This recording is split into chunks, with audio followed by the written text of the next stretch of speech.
Kia ora and welcome to the webinar on the amazing piece of research that Derek Wenmoth and Professor Michael Barbour have undertaken, which looks into distance learning in New Zealand. And this is the second of two-part discussion, being a live Q&A for everyone.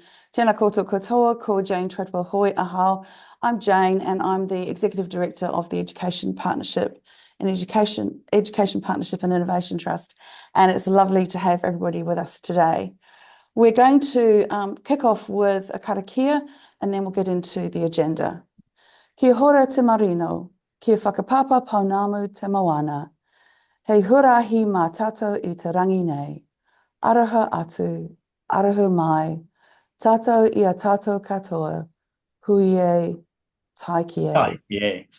Welcome, everyone. We encourage you to let us know where you are today. So please feel free to use the chat and tell us whereabouts the motu you're coming from.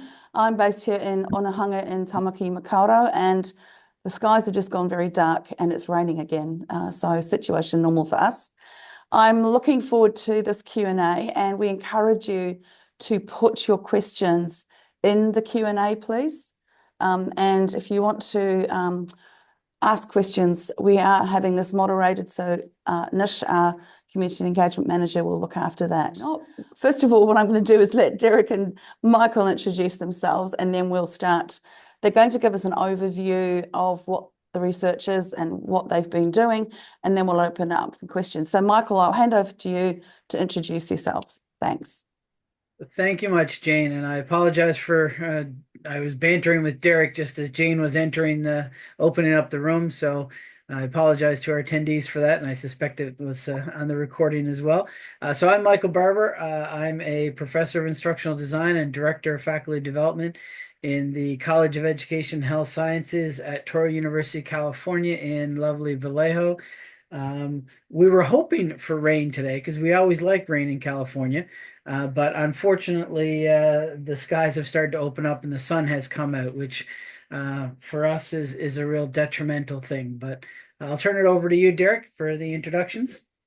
Kia ora koutou katoa, na mihi nui, kia koutou, ko Derek Wenmoth tōku ingoa. And it's been my pleasure to be working with Michael on this. It's been a long-term journey that he and I have had for many, many years now. So having this report come out, my background is in education in New Zealand in a whole range of areas, most recently as one of the co-directors of core education, but stepped back from that about 5 years ago and now run my own consultancy called Future Makers. Awesome. Thanks both. Michael, if you wouldn't mind kicking off and we can then outline what you've been working on and we'll open up the Q&A. All right, sounds good. So as I was bantering with Derek on the way in, this is, I guess, the fourth webinar that we've had on this, the second one that EPIT has hosted. So if you've been to some of the other webinars, some of this you've probably already seen a little bit. So I'm going to try to go through it quickly so we can get into the conversation part of the agenda. So at the first, I want to thank those folks that have provided support to this research. My own university provided a grant. EPIT provided an ability for us to actually extend the work, which is currently ongoing. And I noticed some folks in the room are actually in the process of collecting data for us on that. Obviously, Derek's Future Makers has been provided a number of in-kind contributions. And the Flexible Learning Association of New Zealand are the project website hosts. So they provided a lot of in-kind work on that. So if you haven't looked at it already, the website is available at that link. And as soon as I'm done, I'll drop it in the chat. Although while I'm going, Derek can drop it in the chat as well. To give you a sense of the project, really there's sort of three pieces to what we had intended to do. The first was to look at the nature of governance and the extent of activity when it came to distance learning in the school sector, specifically for the most recent school year, the 2023 school year. The secondary project that we were looking at, or secondary aspect of the project, was we were exploring with those stakeholders that we were engaging with what they viewed as the ideal future education system. What would that look like? What would it comprise? And then, thanks to the generous contributions by EPIT, we were able to actually extend the work, and that's what's happening right now. Looking at that first aspect, but extending it to the previous 5 school years. So once we're finished with that data collection, we'll have the ability to look at how things have changed pre-COVID, during COVID, and now sort of in the post-COVID period.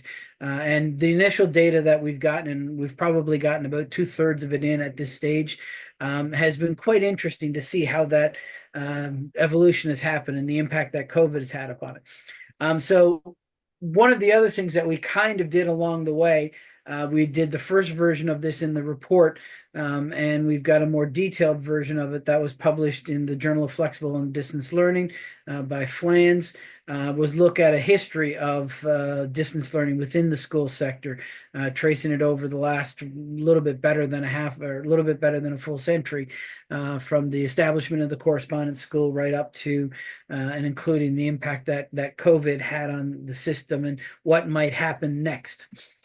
So looking specifically at that first one, we were really looking at 3 research questions: how they were governed, how they were resourced, and then how much was actually happening was essentially what it boiled down to. We surveyed all of the providers that we could find, and we used that term provider very specifically. It was actually a term used by the ministry when they last tried to do something around distance learning regulation. We did follow-up interviews with many of the stakeholders, plus a lot of document analysis of things that were publicly available from these individual providers, as well as from public sources. In terms of sort of looking at how these things were regulated, we decided to come up with this sort of structure where we had programs or providers divided into schools and programs. Schools were ones that were mentioned specifically in the Education Act. Programs were ones that sat outside of it. And as you can see in both cases, both versions, regardless if it's school or program, come in sort of the public or private versions. In the case of programs, that would be nonprofit and for-profit. And as you can see, the public entities can get further divided down a little bit more. When we looked at how these programs were governed, there was a number of different ones, and they sort of fell into different categories. So in the case of the distance and special schools, they were mainly out of the Education Act, as well as the Gazette, and as well with the one distance school that's there, Takura. They were also governed by a collective agreement that was separate than the collective agreement that we find in the brick and mortar environments. With almost all of the programs, they were governed through some form of trust. Most of them were set up as, at least the nonprofit ones were set up as nonprofit trusts. So they had the governance documents around that. In case you're wondering who all of these folks were, the ones that we've been able to identify, and this slide is updated a little bit, only because since we published the report and we've been getting some publicity around this, we've actually been able to identify at least one additional nonprofit distance learning program, and they're being incorporated into the report right now. We've got their data. We're just making sure we've got the profile for them accurate before we post it online. So as you're looking at the different types of activity from these individual programs, what we were able to indicate in the report, and we've excluded the Mind Plus Online from this one because we haven't finalized that one yet. You can see that when it comes to the supplemental programs that are out there, there were about 13,500 students that were engaged in this in one way, shape, or form. When it comes to full-time students, there were just over 22,000 that are there. You can see there's a lot of tildes and asterisks there to indicate that these things are fluid in their nature, and even with the full-time numbers, you can see that we've got a range in there as opposed to an exact number. If you're wondering how this breaks down by sort of sector. You can see that the sector that's probably the smallest group would be the home-based education students, although a lot of it depends upon how you define distance learning in that environment. Both of us suspect that that number is actually much higher. They just don't necessarily they don't see themselves as distance education entities or distance education providers, even though they, in most cases, are. So if you exclude that number, primary comes in at the lowest, which you would kind of expect, both because, the correspondence school is the biggest player and they primarily focus upon the secondary environment. The secondary numbers, I think, are actually quite impressive. When you look at it's approaching 10%, which if we were to compare it to North American numbers, is basically where we see some of the highest levels of activity in North America would be in that 10 to 12%. So at 9.1%, that's actually right in the ballpark of what we would see in those programs that are much more established and in many cases driven by for-profit corporations. Overall, you've got about 4.5% of the students that are engaged in this in some way. In terms of the key takeaways, because there's a lot of variability in what we're reporting on this front. We can say that there's about 4% of students that are engaged in school sector distance learning, although that could vary significantly based on level of student and type of school. We're probably safe in guessing that there's about 1% of primary and that it's about 10% of secondary students that have been engaged in this in the past school year in one way, shape, or form. And I wanted to get through that quickly because it's been the focus of two other webinars that we've done, which you can get the recordings for on the website. Plus, that's sort of what the meat of the report focuses upon as well. The second aspect of our study, this is the one that we're just finishing right now and that we've just started presenting on this material, was looking at sort of what a future system might look like. And as we interviewed all of those stakeholders, we came up with these four statements that we thought an ideal educational ecosystem would have. And basically, there was a lot of agreement around these four, and it was actually quite interesting that as we started looking at the interviews, it wasn't that different individuals or different groups of individuals, say those who were directly providing distance learning as opposed to those who were supporting it as some sort of educational institution. Said one or two of them. In most cases, as we looked at the interview transcripts, the vast majority of people touched on at least three of these four areas. So it was very clear as we were going through the data that these were sort of the four that we were looking at. So essentially, the ideal ecosystem allows for student agency and choice. It allows for the education that's being provided to be both equitable and inclusive. That the education system itself is cohesive and coordinated so that there's a real partnership between all of the different entities that are in here. And finally, and I think this we've seen coming out of COVID in particular, that the system needs to be innovative, both in terms of addressing those times when we come into challenges, either man-made or otherwise, and just for the regular times as well. And we'll spend some time unpacking this in the Q&A, I'm sure, but this is sort of where we want to, I think, focus a lot of our conversation is in this future side, because we haven't had a chance to really talk a lot about this. In terms of looking at some of the challenges to getting to that ideal educational ecosystem, or some of the areas that needed to be addressed in order for that to happen. Within the groups that we were talking with, so within the data that we had from those interviews, there were five that really, stood out to us, or five areas, I should say, that really stood out to us. And I'll go through each of these in a little bit more detail here. When it comes to leadership and policy, we really needed to make sure that there was the ability to engage in honest partnerships across different types of learning providers, and that we needed to make sure that those people leading those organizations were able to enter into those. The term authentic relationships came up several times in order to make sure that there was trust between, the policymakers, those providing the learning opportunities, and the parents and students who were on the receiving end of those opportunities, and that one group wasn't trying to to be colloquial about it, get one over on the other group or take advantage of the other group. From a regulatory and funding perspective, we needed a system that was cohesive and coordinated, so that essentially the organization or the entity or the provider that was actually delivering the learning in whatever format that was happening were the ones that were actually getting the funding for it, or at least getting funding at a level that was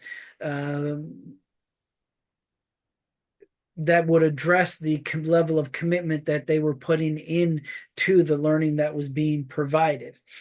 With respect to infrastructure and systems, and this is, I think, one of the biggest areas of deficiency that we have in the New Zealand system. We needed systems that talk to each other and that allowed for data to be transferred across systems, so that regardless of where a student was located or from whom they were receiving their learning, that they were able to access all of the resources that they needed for that, and that we could coordinate how that student was being taken care of, so that you would have the ability for students to be able to get learning from multiple institutions and not have to rely upon the goodwill of those institutions to data share across the board, that there was some sort of centralized system that would allow for that. With respect to teacher roles, it was made very clear that both by those who were involved directly with distance learning, but also those who weren't, that the knowledge, the skills, and the aptitudes to be good at delivering education when the learner and the teacher are either geographically or temporally distant from each other were different than it was in an in-person environment. And our teacher education programs really haven't done a good job at preparing folks to, teach in those sort of innovative environments.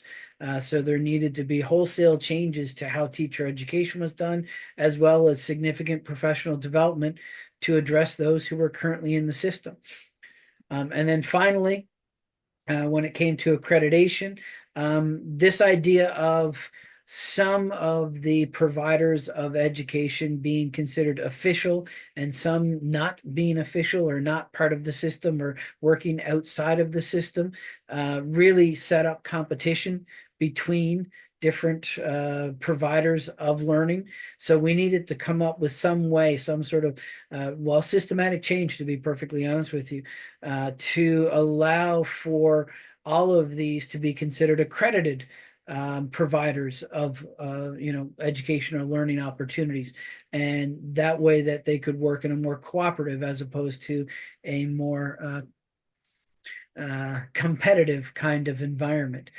We've started to write some of this up, so we do have Derek presented it at the recent FLANS conference, and we have a document submitted into their proceedings. So as soon as that's released, we have some of this that we'll be discussing. Mainly, actually, these 5 challenges are where we dove into on the FLANS proceedings.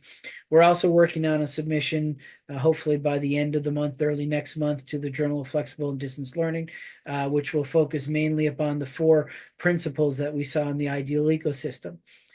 Just to finish up in terms of what we've got left, finishing up on this one, one of the things you'll notice that, and I only mentioned it in the last one, where it said those who were directly involved in distance learning, talked about the accreditation. The reality is all of the stakeholders that we were talking to here had some they were either directly or indirectly involved with distance learning at the school sector. And not to say that that means that their perspectives or opinions or perceptions were incorrect, but in many cases they were presented with a vested interest, let's say.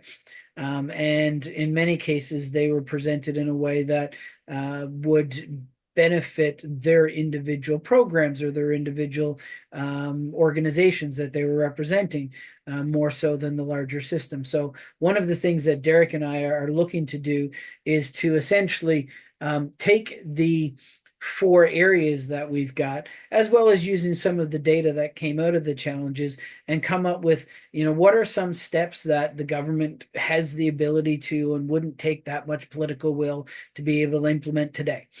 And then what are sort of the longer systematic things that, while we'd like to see them start today, might take 5 or 8 or 10 years before we could materialize them. So sort of a 2-step process to be able to achieve these 4 areas. The other thing that we're working on is obviously that last bit. As I mentioned, we've got about 2/3 of the providers have already submitted their data for this. So once we get the last third, we'll be adding that back up to the website. So we'll basically add in more information on each of the individual profiles that are there. We'll also be producing a report that we'll publish on the website, on the project website, that will go through and essentially outline all of the sort of trends that we see over that 5-year period. The other thing that we haven't started yet, but it's something that has come up a little bit.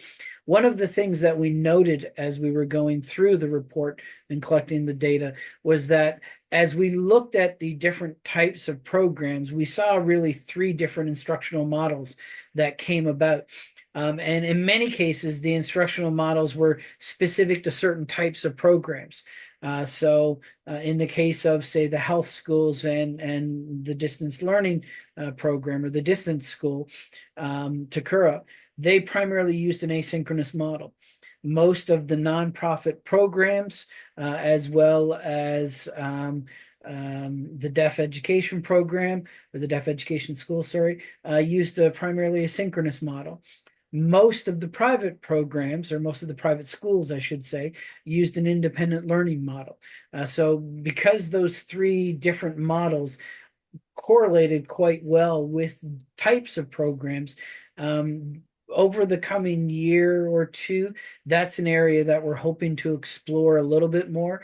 Right now, it's just a trend that we've noticed. But it is something that is worth looking into. And as we start to look into it, also look at sort of what might be some of the promising practices from each of these 3 models that we could, look to promote examples of, here's someone that is, using asynchronous instruction quite well, so that we can encourage other programs to maybe adopt some more of those practices. So again, all of this, including all of the presentations and publications that we've done to date, are available on the website. And before I open it up to sort of general questions, I want to give Derek a chance to sort of add in anything. But I think both of us are really looking forward to engaging in the conversation that comes next. Thanks, Michael. I did have a couple of quick things. If you can go back to slide 16.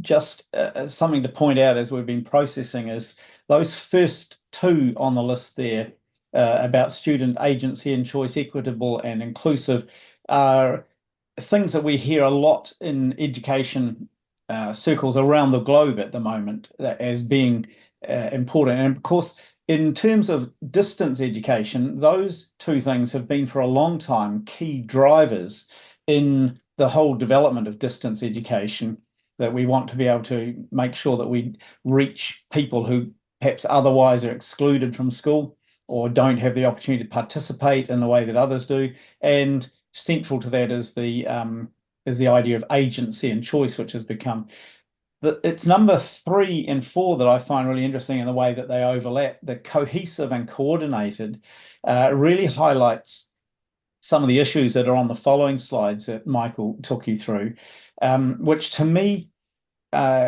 looking at the data that came back from the interviews, there were two things that are resonating as I've been working on it through more recently. One is the whole idea of sustainability.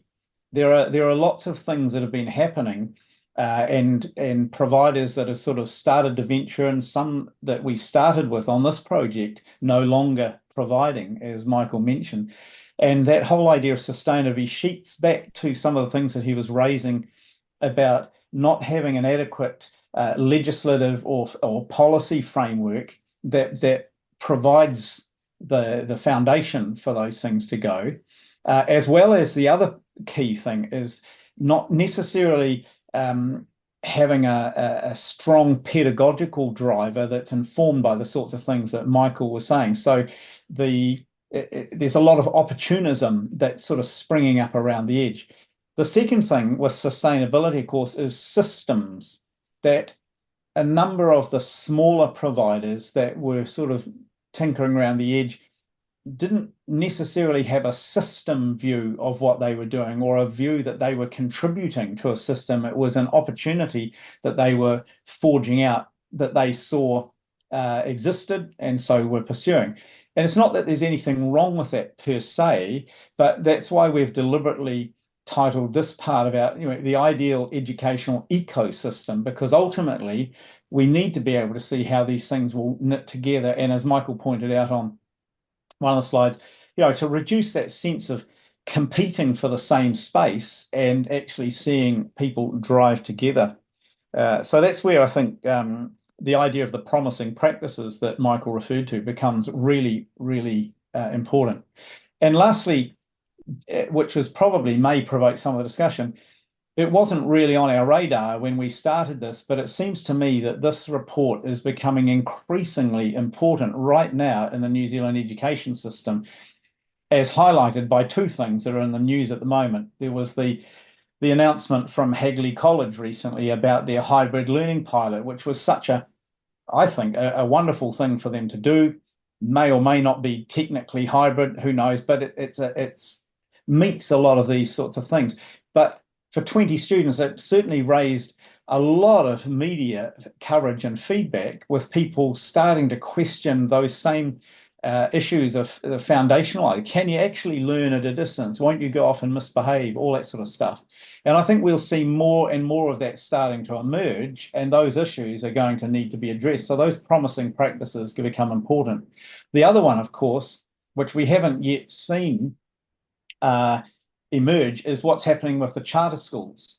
The decisions about the people who have applied to become charter schools, and there's a very large number, are underway right at the moment. In fact, this coming week, I believe they will be announced. It'll be it won't surprise me at all if at least some of those are choosing to be what we would call distance schools in some way, shape, or form, and choose to be delivering their programs in this way.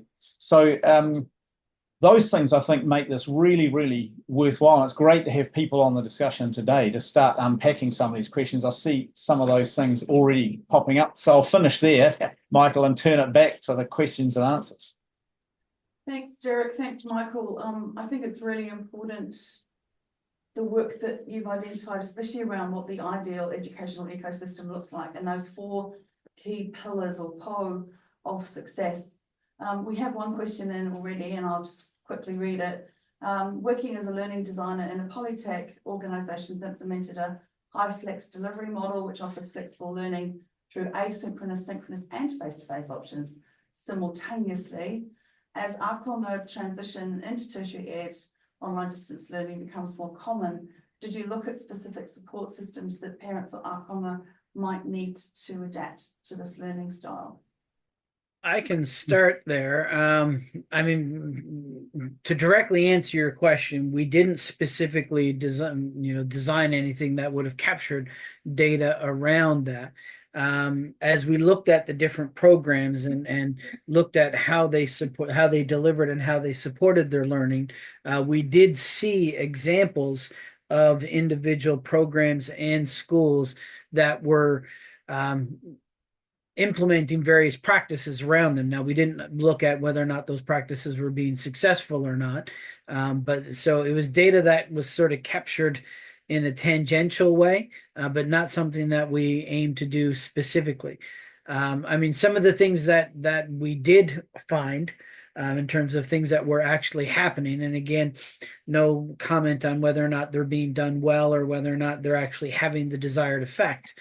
A number of providers were doing things like having open sessions for the parents.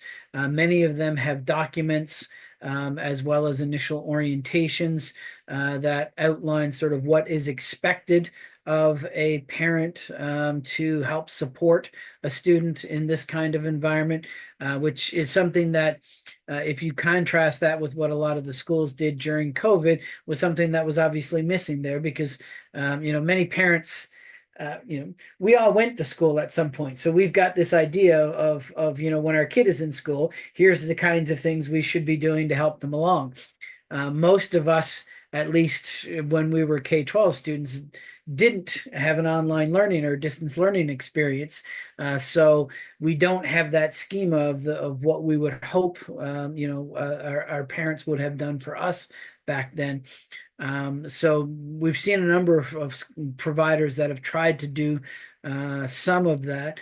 The only other thing that I can say that we've seen, I have seen a couple, not so much in the New Zealand context, but particularly in North America, that actually provide training sessions on how to use some of the tools that are available in the system. So that way the parent is able to act as at least sort of a level 1 tech support, if you will.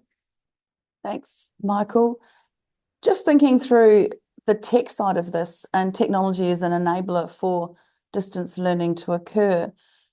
It's also a barrier and an equity challenge across the country. Did any of that turn up in your research? A little bit, but also again in kind of an indirect way, because I mean, the interviews that we conducted were either with folks that were providing distance learning in some way, shape, or form, or organizations that were supporting distance and hybrid learning, or putting in place systems that allowed for. So folks say from the ministry or Network for Learning, or yeah, those would, I think, be the two big ones that we looked at.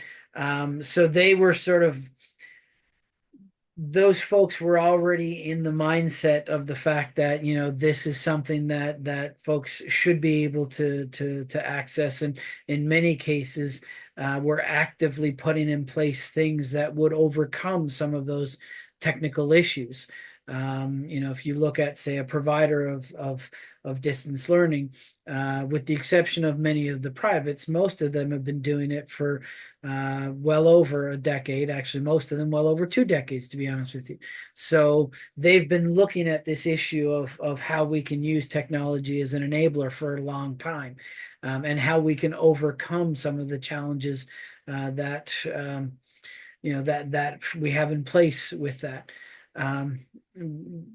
So I think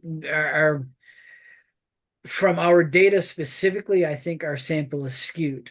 I think Derek, just through his work that he's been doing with Future Makers, probably has a lot more specific things, because where he works a lot more with brick and mortar schools that are looking to take advantage of some of the tools and technologies that these distance providers just use as a matter of course. So I'll let you jump in here, Derek, because I think you can probably provide a better response based upon your experiences. If I can pick up, thanks, Mike. I'll answer that one, and I'd love to pick up Rachel's question in a second too. But just on that, as Michael noted, I've thrown in there a report that I wrote at the time of COVID that was done for the Ministry of Education. I've added to it there.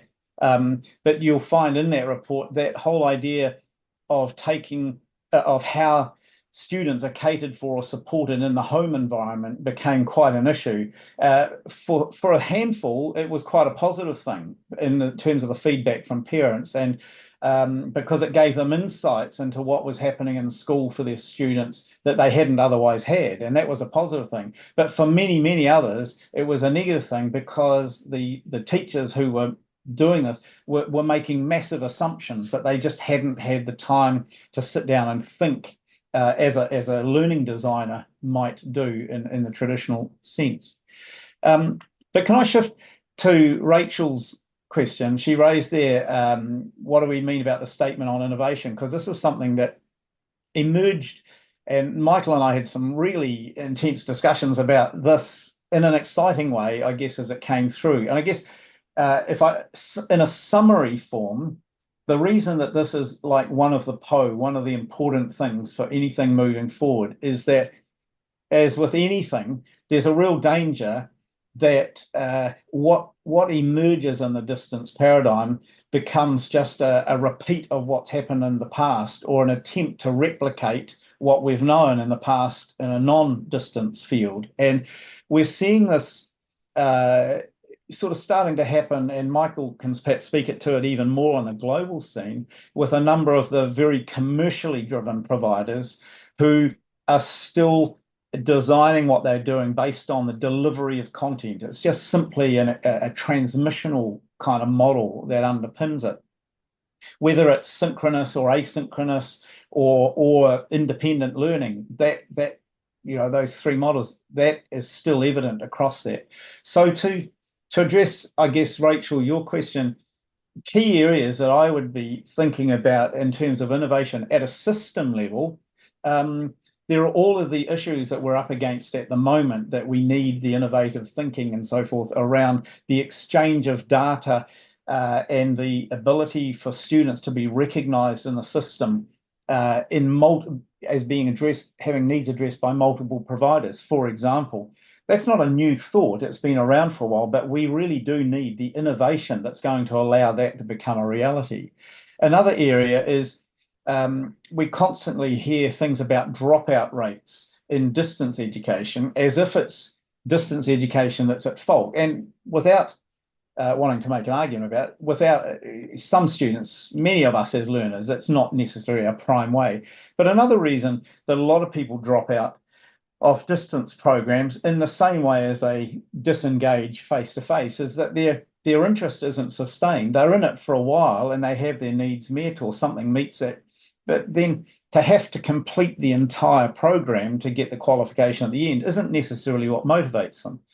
And so the whole area of finding different forms of credentialing what is happening is a key focus there. And so one of the innovations could be around new forms of credentialing, micro-credentials, that sort of thing, that actually allow students to get recognition for the bits of learning along the way, and for those things to be stacked and to, again, carry through with other innovations like portfolios that follow them through their different layers of schooling. That's just picking off a few of the areas that are not necessarily new in the thinking for many of us who have been in that area for a while, but actually require an innovative mindset in order to be determined about making it happen. Otherwise, we're simply going to see more of the same continue. Thanks, Derek. And as a follow-up, actually, Rachel's just asked, sorry, Michael, do you want to build on that? Yeah, I wanted to jump in on Rachel's question as well, because and to actually provide a really specific example of one of the things Derek was talking about in terms of the innovative systems that are required. During COVID, the correspondence school Takura, had all of this asynchronous learning content that they were willing to provide to schools to be able to use, so that teachers didn't have to go in and essentially recreate online content themselves, particularly given the fact that the vast majority aren't trained. The hurdles that they faced in trying to give students direct access to that content, I mean, as I've unpacked it, not just with the correspondence school, but with the Ministry of Education, with some of the individual schools that were trying to actually access the material themselves, as well as other partners that were trying to help facilitate all of this, it was just mind-boggling how difficult it was, simply because the system wasn't in place to allow for a common way to read each student, a common identification for each student that could just be shared across systems. The other area about innovation that Derek didn't quite mention, but I think is an important one, is this idea of expanding who we consider a provider of learning. You know, Yeah. for us right now, we think about schools, we think about, tertiary environment, we think about these programs that we've set up here now. But, there's no reason why we can't have a lot of, these work study environments that students are going out into, where they are picking up, not just real world skills, but in many cases, skills and knowledge that are listed as part of the formal curriculum. But we can't offer them credit in any kind of way because, the auto shop isn't considered a provider of learning. So looking at how we can be innovative in terms of who's providing the education, and how we measure the learning that's happening there, and take into account those types of things. And I see Derek wants to answer Rachel's follow-up question, as he's indicated in the Q&A, so I'll stop there. I probably would say exactly what you did, Michael. In answer to Rachel, we didn't specifically measure attrition and participation in this particular study, but I think what this study does is highlighting a range of areas that need to be picked up in future studies to get some deeper understandings on this. It's an interesting one, Michael, because if you think about a 4-year law degree, the 5th year is experiential learning within a framework, but each individual law firm is not actually accredited per se. It's the framework that's accredited, and you learn on the job, which is exactly what would happen if a student was working in an auto shop. And sorry, Jane, if I can just add to add one more illustration. I think the correspondence school, Takura, for example, they use the big picture format for a range of the things that they do in their schools and with their students. And of course, the big picture approach is very much about an experiential learning opportunity for students out there. And they've developed quite comprehensive systems for having advisors and people who monitor and mentor what's happening for students who are out in those areas. So we do have insights and opportunities to build from here in New Zealand. One of the questions that's come up privately in the chat to me is, with the chronic teacher shortage we're seeing across the country, how does this tie into the teacher skill set? And also, is there potential for this to deliver solutions to our more rural and more remote schools who are struggling to get teachers? And what does the teacher population need to do to embrace this distance education? I guess the short answer to the question is yes. This could be, this could have great potential in so many ways, and we see isolated examples of this happening already. In fact, I would argue that if you look at both the Kotuiako and Net NZ, I think they are excellent illustrations of this in action, not just in terms of the ability to provide students in rural and remote areas with teachers that are trained in specific areas, but also the ability to allow some of those teachers who are trained in specific areas that may not want to, work in a brick and mortar environment, from 9 to 3 or 8 to 2 or whatever the school hours are on a full-time basis. It allows them to, come back into the classroom. They might be a retired teacher. They might be, a teacher that, for health reasons doesn't want that full-time position, doesn't even want like a half-time position, to be able to come in and teach a single class, and for that class to be shared across this geographic area. So that, they're not bound to just whomever can show up to that one school that, within that roughly 80-kilometer range that they would pick up, from the buses from. So I think that we have that great potential, and I'm sure I see Ken and Rachel in the room here. I'm sure they could both provide specific examples of individual teachers they have right now that are doing that exact thing. And the correspondence school is another example of how we're seeing, the ability to share those resources across vast geographic distances.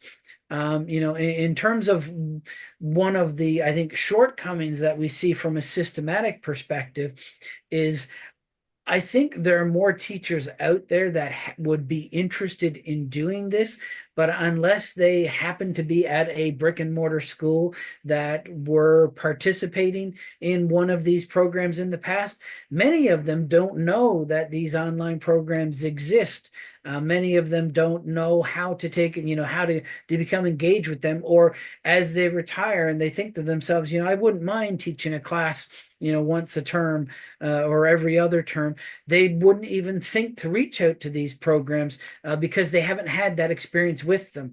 And unfortunately, our teacher education programs really don't provide them with, a good skill set to be able to do a lot of that. So even if they were really great teachers in the classroom, the idea that I could teach one class online every term to do this doesn't enter their mindset because they don't see themselves as having that ability because they've never done those kinds of things. They've never been trained in that area. But it is something that I think has great potential.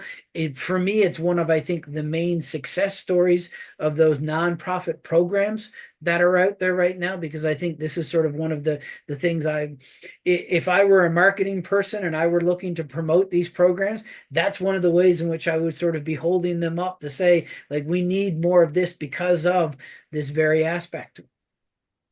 Yeah, if I can just add to that, I think Michael's enthusiasm mirrors mine for this. I think it's one of the hidden benefits of what we're talking about, but it does highlight, though, the in terms of the barriers that we were talking about before, the issue around our legislative and policy frameworks, as we've just seen in New Zealand in the last 2 days with the announcement by the government to allow non-registered teachers or people coming back into the profession to teach in schools as part of a way of addressing the teacher shortage. The concerns and issues that are just flooding in through all sorts of channels at the moment are very much the same as sit in behind the sorts of things that Michael's been saying. So there needs to be some really solid thought given to how we activate this right through to, as Michael said, how do we make sure these people are have the opportunity to train in this as a specific area and not just take what they have done in a brick and mortar situation into a distance one. Another question from the audience today. Nikki says she's delighted to see the important research, keen to understand whether or not there was surprises in the emerging findings, and did it include aspects that might suggest our national health ecosystem would be improving its health?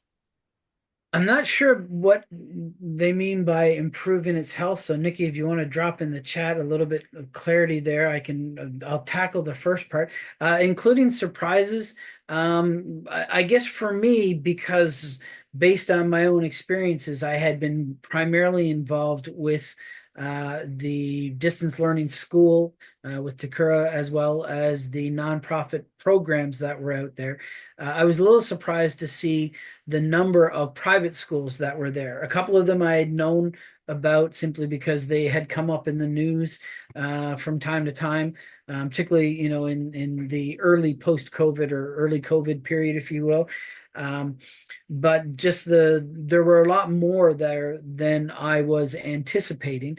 The other thing that surprised me a little bit about that was the fact that so many of those programs were using not just an independent learning model, but in many cases they were using, I think of the if I remember, it was 5 or 6 of the 8 had an independent learning model.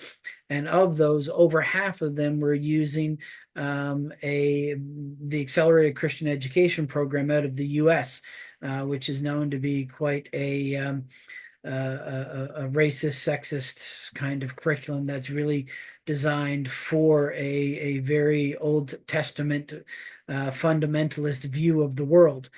So the fact that we had, the majority of those private schools that were using that independent learning model, using that one particular curriculum, was a bit surprising to me. I'll let Derek chime in while I dissect Nikki's follow-up.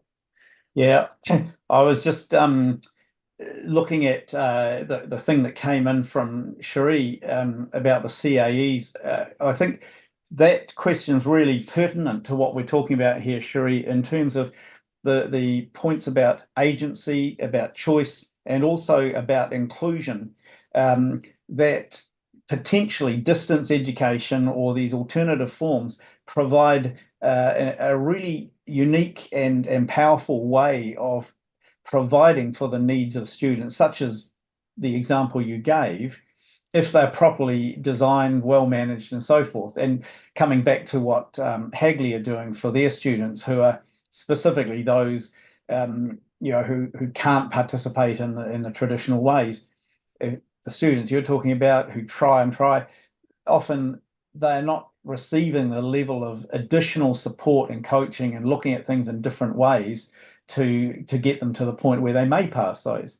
So I think it's a whole field that we haven't looked at specifically in this area, but it has highlighted fields like this that need to be explored further. And one other point I'll just make on the issue around ITE that Katrina raised. I think having spent more than 10 years in ITE, I wouldn't argue that ITE needs a bit of an overhaul and we need to look afresh at what we're doing. But I think it's not appropriate to lay the entire blame or need or opportunity here on ITE, because I think this is, and Michael raised this point earlier, this is a continuing professional development thing. Our field is constantly developing and new skills are being required. And we need to, as part of our ecosystem, be looking how we provide that and require it and maintain and sustain it in a way that people are constantly being refreshed in their professional practice. Yeah, to pick up on that, I noticed that, and I guess just to add to one little point on the ITE thing, I noticed that the New Zealand initiative, in their latest newsletter that came out, I guess, about 4 days ago, the first article in that particular piece focused upon a need to refresh, initial teacher education and some of the ideas they were presenting. And I mentioned that just so folks can look it up, because it seems like that particular group does have the ear of government right now. So being familiar with what they're talking about and proposing might be useful. To get the second part of Nikki's questions, as she added a bit of clarification for me, I think some of the things that we saw in the data did suggest that the health of the system is improving. One of the main things I think that has changed, for example, from this particular study, say compared to the one that I would have done back in 2011, is that at least on the program level, so the nonprofit program level, and those are mainly the programs of the virtual learning network clusters, there's far fewer of them now, which means that the expertise that we have around the administration of those programs, as well as their ability to provide professional development and mentoring to their teachers, increases, because there's just the folks that are involved now are really some of the core folks.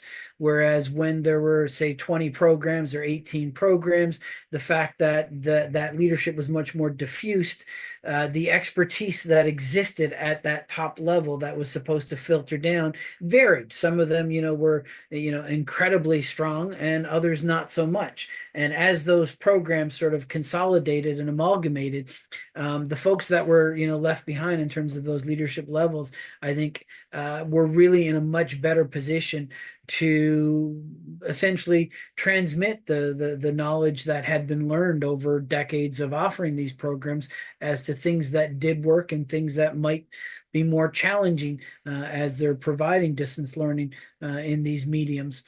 So I think that's one of the things that we noticed in this particular study that I think has really improved the health of the system.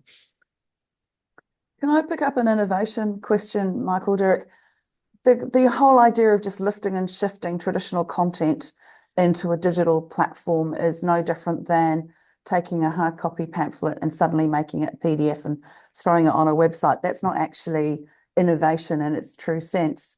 And when we think about innovation and that third PO on that list you had, where do we see and how do we encourage? Because teachers are incredibly at the pump at the moment, and there is a significant digital education uplift. And I see Rachel and others have referenced the kind of digital education for teachers at UC and at Academy X. But where do we start to really think through what is it that we can teach and take advantage of the technology as the actual creator and enabler of the content coming to life, rather than it just being merely a platform on which content is served? Well, I think my response there would be, and Michael and I have talked a little bit about this. I mean, we really need, I don't know, for lack of a better term, a think tank that's generating and pulling together this. I mean, it's great. Michael and I have been able to do this research. It's been limited in scope just by it could have gone on forever and ever. We know we're tapping into expertise. Many people on this call are people with the sorts of expertise that could contribute really capably to this, but to do so with a really open agenda for what's ahead. Because if you take, for example, just thinking about content, the role potentially of AI into the future as a way of not only kind of creating or providing content, but also personalizing it and bringing it there. And we see, if you look in Western Australia, if you look into the UK, both of those jurisdictions have just announced within the last few weeks, major initiatives to really deeply explore what this can do, what it enables, what the outcomes might be. These are the sorts of initiatives that, certainly speaking personally, I would like to see advocated for and undertaken, not because we're saying it's the best thing since sliced bread and we're wanting to put it in place forever and a day, but because we deeply need to understand and examine these things first. I'd also suggest that, some of what you're really getting to is the idea that, a distance education or these learning platforms or what have you are just a medium in the same way that, the classroom is a medium. And differences in learning, the way in which we impact learning are how we leverage that medium and take advantage of the affordances that the medium provides, while at the same time trying to account for or overcome the challenges that the medium provides. And I think that's one of the biggest areas that, not just in the education system in general, but to be perfectly honest, what folks who are directly engaged in distance learning could do a better job with. Unfortunately, as an example, there is this perception that asynchronous online learning and independent online learning are pretty much the same thing. They assume that, that in both cases it's just content thrown online and the student is supposed to work their way through it, but asynchronous instruction is actually different than independent online learning. Independent online learning is that I'm going to send you the material regardless of how I give it to you, and I'm going to expect you to do it on your own. Asynchronous instruction involves an active teacher who is actually working the student through the material and supporting them along the way and designing purposeful interactions and activities for the student along the way.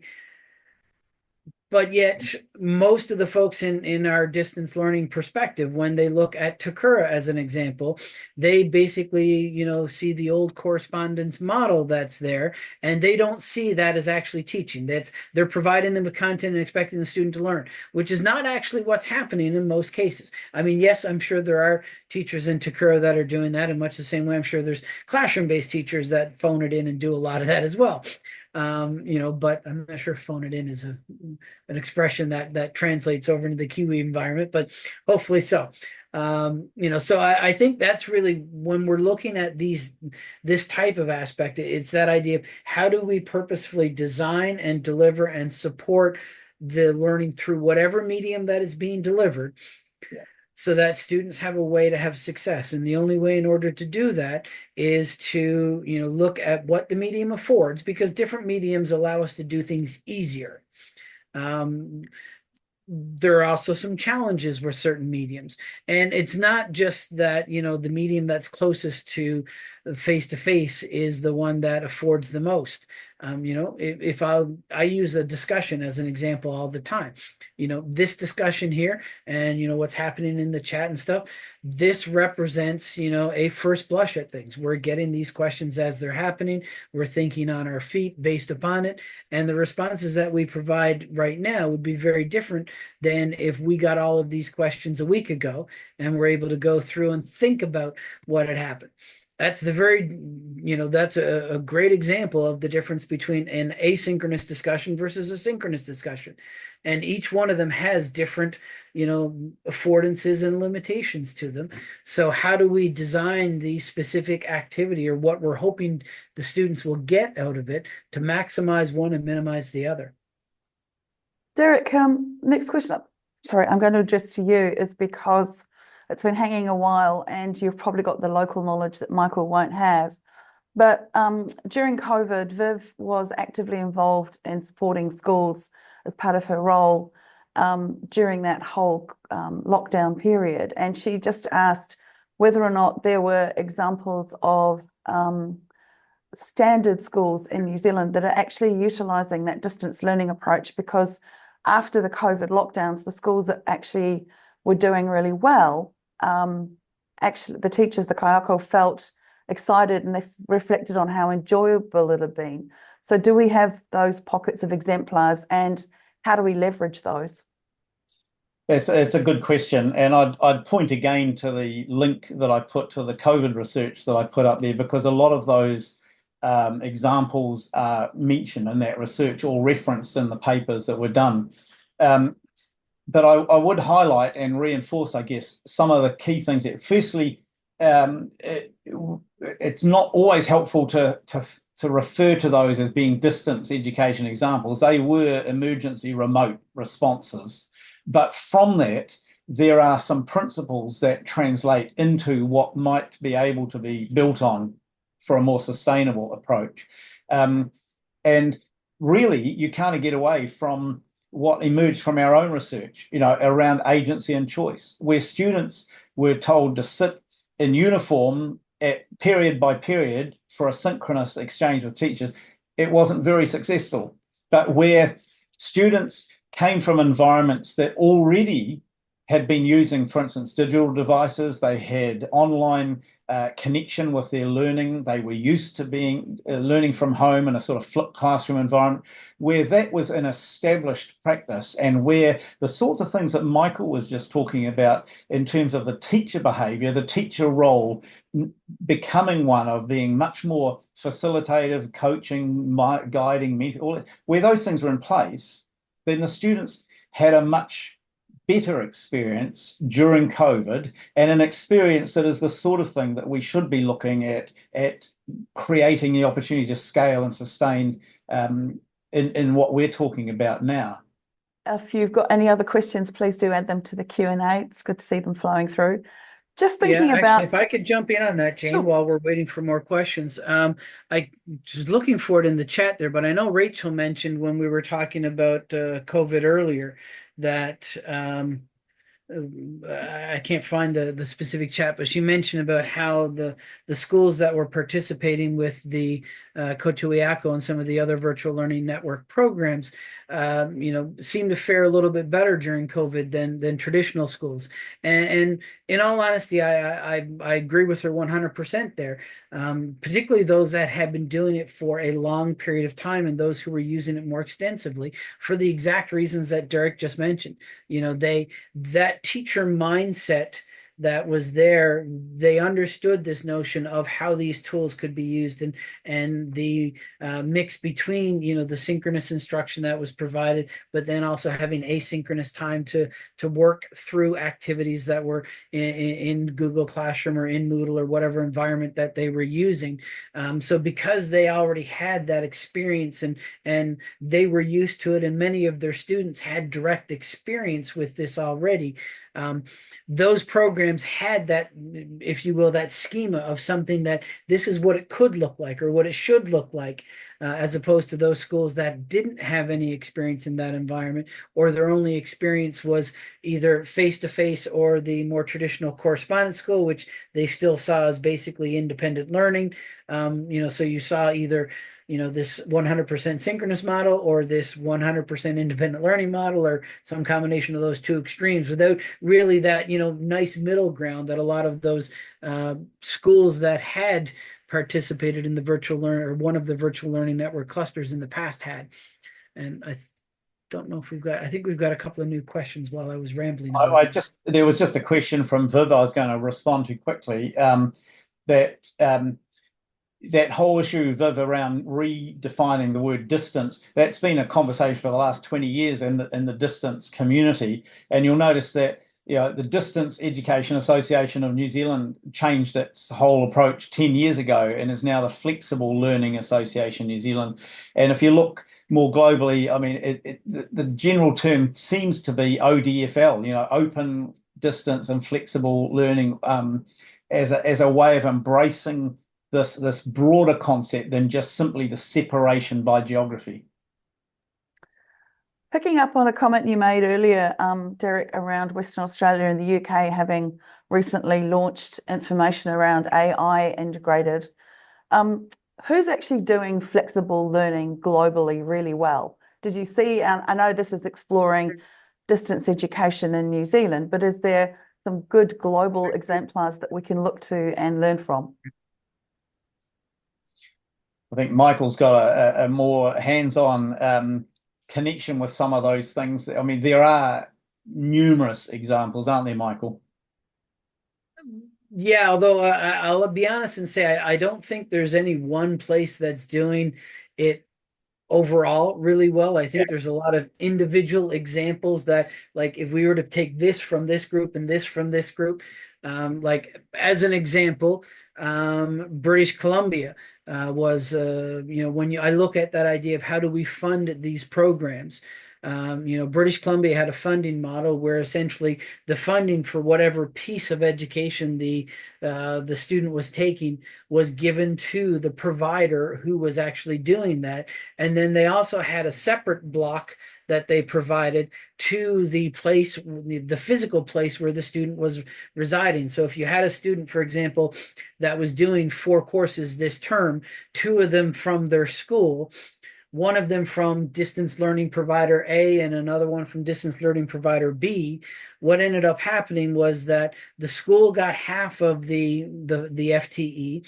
Distance learning provider A got 25%, distance learning provider B got 25%, and then the school also got a block of funding to support the student while they were engaged in distance learning, because the students still had to be in the building. They still had to be, you know, supervised in that in loco parentis model. They were still using a computer. They were still draining electricity out of the building, and you know, they were still heating the room and all that kind of stuff. So the school still bore some costs, even though they weren't providing the learning, but it wasn't the full cost that they would if they were the provider. So, you know, and there's been other jurisdictions that have looked at different models similar to that. Florida used to have a model similar to that. Newfoundland had a model that was somewhat like it, although they were actually providing a resource teacher at the school based upon a proportional level on the number of students that were there for that. So there's a lot of good isolated examples for that. I noticed a couple of comments throughout the chat about, you know, attrition and retention issues. You know, getting back to the funding aspect, Arizona had a proposal that was never implemented that essentially would have funded providers of education. Now, they only focused upon distance providers, but I think that this is a good model for all providers, both in person and distance. where essentially you got a proportion of the funding up front when the student enrolled. When the student completed a certain amount of the course, say half of the course, you got another bit of funding for that student. And then when the student actually completed the course, they got another bit. And in the case of Arizona, they actually had a final bit that was put in for the student when they actually took the statewide assessment for that course. This was back in the No Child Left Behind days where they had standardized testing for everything. So it was a way of encouraging programs to make sure students actually did the test.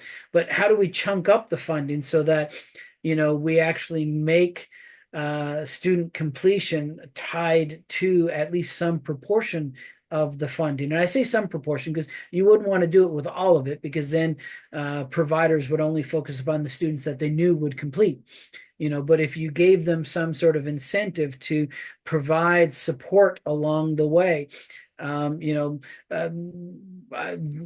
could go on and on about different examples. Ireland has a wonderful program that focuses upon students that have dropped out of the formalized system with their iSchool model. There's a program in Michigan that focuses upon students who are in the juvenile justice system. So dependent, I think there's a lot of things we could pull in, but there's no one jurisdiction that we can say, yeah, if we, followed what they're doing, we'd be in good stead. I think it's really a sort of a buffet of models we want to borrow from. I'd add to that though, and pick up a little conversation that's been going on the side here, because I don't disagree.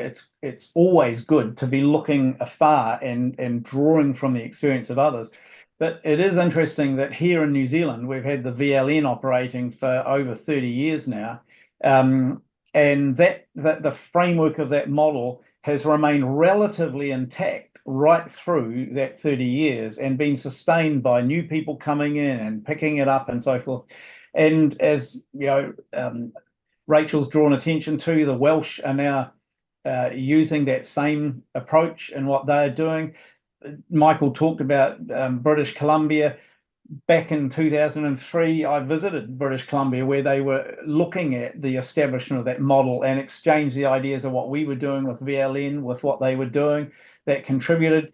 And even now in Queensland, they're looking at what we are doing here in New Zealand as to inform what they are designing downstream there. So we're pretty bad at learning from our own experience and understanding. There have been numerous papers and submissions written based on our own New Zealand experience to try and get the sorts of changes to some of that policy legislative approach, as well as to areas like teacher education and the other things that we're mentioning, that we could really do with having a raised voice, I think. One example of that, that was something we recommended back in 2011 when I first began working with Derek. We called for the government through the Ministry of Education or some other agency to create an open education repository of online content that could be made available, not just to distance providers, but to brick and mortar providers as well, to encourage more blended and hybrid learning. If you think about it, I mean, right now, Takura has this wealth of content that they've developed. And because they're a publicly funded agency, in theory, that's, content that's been funded by the public dollar. Yeah. That right now Takura has access to and no one else has access to. Not saying that they're holding on to it, because in all honesty, I think if systems were in place to allow them to share it more easily, I think they'd be happy to do so. But that's something that literally 13 years ago the report it came out in was funded by the ministry itself, and yet 13 years later the exact same problem still exists, and it was based upon a model that we highlighted from the Canadian province of Ontario that they had been doing at that stage for over a decade. And, so here we are now, 2.5 decades later from when they first started it, a decade and a half from we first recommended it, and the exact same problem existed and, still exists.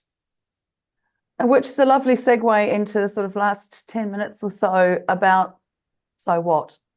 How do we actually now look at the opportunity this gives us from a systems and a policy perspective primarily because it has been 2 decades since that 2013 report. There is exemplars of other jurisdictions using us as a best practice exemplar, and we don't seem to be able to do it ourselves in the way that would give all our learners equitable access and provide our teachers with additional skills to empower them to be able to teach in this way. So what do we need to do to actually turn this into something actionable? What do we need to do to actually make this come to life? Anyone? I think I'll give Michael a chance to think because he's got some excellent ideas on this. But I will say, for me, it comes back to the notion of systemness. Right now, more than ever, we need a system level voice, a unified voice that gives expression to the sorts of things we've been talking about in this call. And can articulate that and convey that in ways that will have significance across the sector. Because it's very easy to point the finger at the ministry and blame them for the lack of movement in terms of policy and all that sort of thing. And I, for one, have been doing that a lot. But we also need to recognise that another part of the puzzle is the teaching profession itself, and the preparedness to embrace or adopt and engage with these changes. And then beyond that, the communities that they serve. This is something that needs quite an effective kind of comms strategy. And as we saw in the response to Hagley's initiative, it's become quite polarized in some areas with people speaking up who want a 1950s education system to continue, and don't see any point in changing it, alongside those who do. So I think a system view, and so what that means is for individual providers, as well as individual schools who are starting to do this sort of thing, is to move beyond simply thinking about their own activity and their own survival to thinking about what we could achieve if we really had the system that we desired. That's where I'd be putting my energy. Yeah, I think Derek hits the nail on the head when he talks about this idea of a systems view. Like, one of the difficulties I think we've had historically is that for the most part, either A, what was happening in these programs was either A, misunderstood, or B, presumed to be just, a couple of students that were doing these kinds of things. So if you think about the virtual learning network, even when we were doing that research, 15 or 13 years ago, we were talking about 1% and 2% of the students across the country at most. And even if you look at the work that, the 2023 report, if we were to just focus upon those nonprofit programs and exclude, those larger providers like the health schools, like Takura, we're still only talking about, 1 out of every 100, 1 out of every 200 students. But as a group, when you look at it, I mean, we're talking about almost 10% of the student population now that will take 1 or more courses each year at a distance. It's 1 out of every 10 students. That's not something we could have said a decade ago. So when we look at, as Derek talked about, that comm strategy, I think that's part of what we've got to start talking about. The fact that this isn't just, a small group of students on the margin that we're looking at, those rural and remote students that only make up a minority of, this little piddling of a group. This is a significant percentage of the population of students that we have in our system. The other thing that I think we need to look at, and Derek is right in saying, it's not just the ministry and it's not just governments, because we've seen, just in the past, well, since we did that 2011 report, we've seen a national government that tried to do something with schools that didn't happen. We saw, a Labour government that came in that looked at, trying to revise that and incorporate it into a larger digital learning strategy that never happened. Now we're back again with the national folks, and so it's different political parties have, really been paralyzed by this, if you will. Different leadership within the ministries have done it. The reality is, as Derek mentioned, the preparation of our teachers really hasn't changed all that much since we first started looking at this.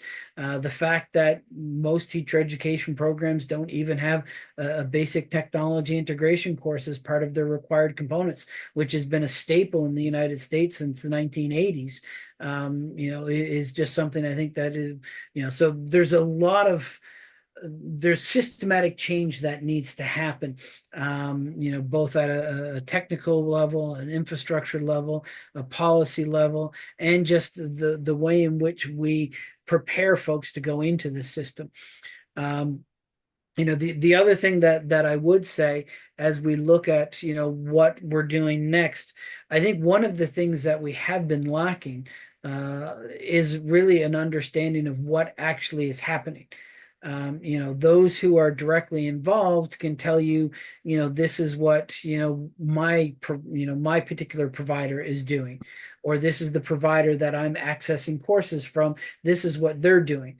We really haven't had that sort of national scope that looks at, this is what's happening across the system. And there's a lot of different variations of what it looks like, both in terms of from an administrative structure, from a legal or governance structure, and in terms of the type of learning that they're providing.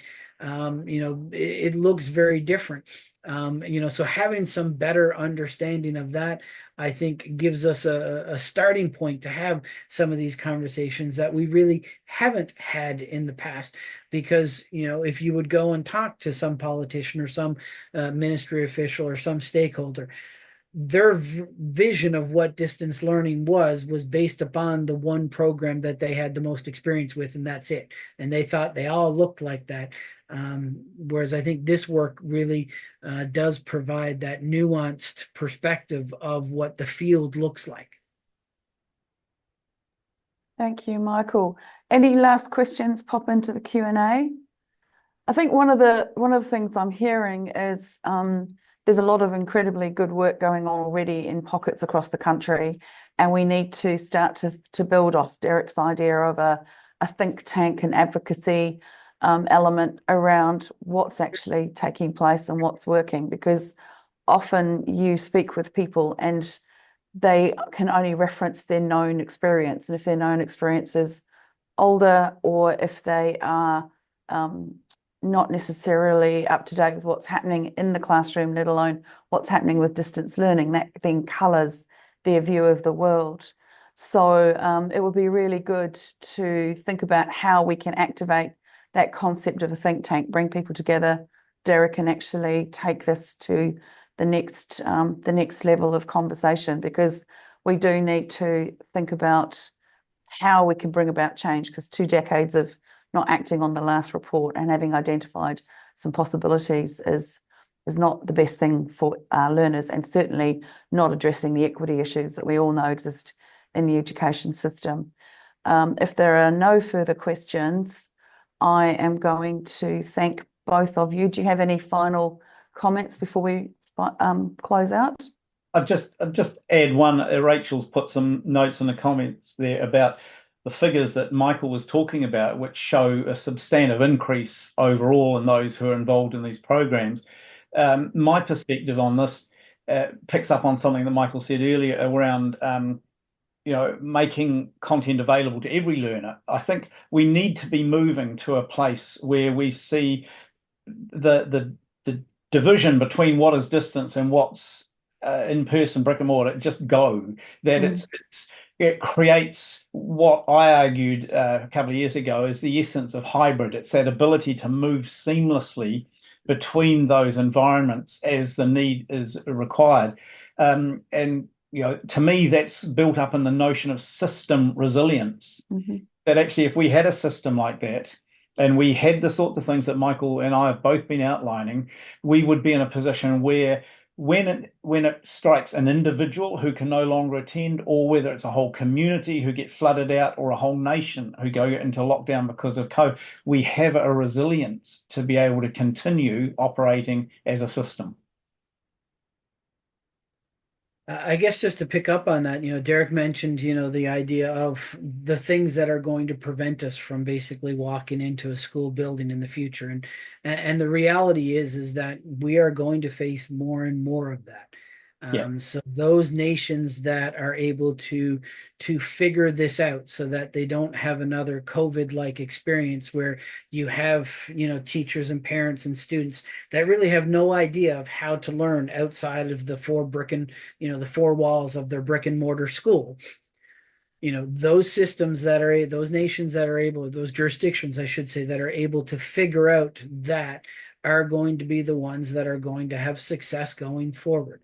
absolutely. Because I remember, and I tell this story often, during the first days of the pandemic, my university, because it's primarily a medical school, we're doing these webinars for the public about what we knew. And in the very first one, the guy who founded our public health program was one of the 8-minute presenters in this hour-long slot, and he had a slide up there, and that looked at past pandemics. And his comment was that if you look through recorded history, on average, there are 2 to 3 pandemics every century. These global pandemics or large regional pandemics. Since 2000, COVID was the 5th major pandemic that we have experienced, and we were only a fifth of the way through this century. Right. So statistically speaking, in his mind, that there was another 20 of these to come at some point in the next 80 years. Now I don't know how you'd classify monkeypox as being one of those, but that might mean that there's 19 left to come, in the next 77, or I guess 76 years that we've got left in this century, not to count, all of the expanding impacts of climate change that were happening. So, this isn't just change to be, for the sake of change or change to be innovative. This is change that is going to be born out of necessity as we look at what is impacting our world today. Thank you. Thank you both, Michael and Derek, for a really interesting and challenging, but also opportunistic opportunities for us in this space. And I also thank everyone who joined us today. As is the case, our EPIT website has our events and other information and reports which make them available for people to go and have a look at. And I will just close this out with a karakia, but thank you for tuning in, and do join us again on the other webinars that we host. Kua mutu a mātu mahi mō tēnei wā, manakatia mai mātou katoa, o mātou hoa, o mātou whanau, aio ke te arangi. Thank you, and have a great day, everyone.